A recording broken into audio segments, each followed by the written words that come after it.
জয়গুরু, সকলকে আনন্দিত জয়গুরু। পরম দয়াল শ্রী শ্রী ঠাকুরের রাতুল চরণে প্রণাম নিবেদন করে প্রত্যেকের মঙ্গল কামনা করে আলোচনা শুরু করছি। এমন অনেক মানুষই আছে দেখবেন, যারা বিবাহকে একটা সামাজিক উৎসব বা আইনি চুক্তি হিসাবেই দেখে থাকে। আজকের আলোচনায় আমরা শ্রী শ্রী ঠাকুর কথিত বিবাহের এক গুরু সত্যের কথা জেনে যাব।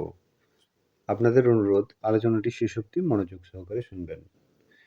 যদিও আলোচনাটি সংক্ষিপ্ত, কিন্তু তবুও এর মধ্যে এক গূঢ় সত্য, গভীর অর্থ লুকিয়ে আছে, সেটা আপনারা নিজ মতো করে বুঝবার চেষ্টা করবেন।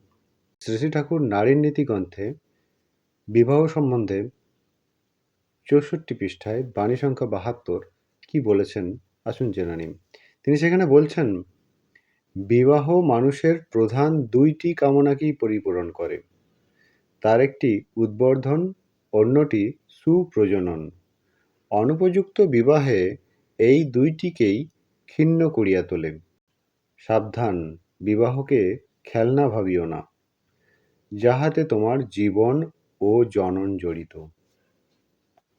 আসুন আজ থেকে আমরা শ্রী শ্রী ঠাকুর কথিত এই গভীর সত্যটিকে জীবনের সাথে জুড়ে নিই। না হলে কোনো এক সময় আমাদের ভুল পদক্ষেপ আমাদের জীবনটাকে নরকে পরিণত করতে পারে। আলোচনা এই পর্যন্তই।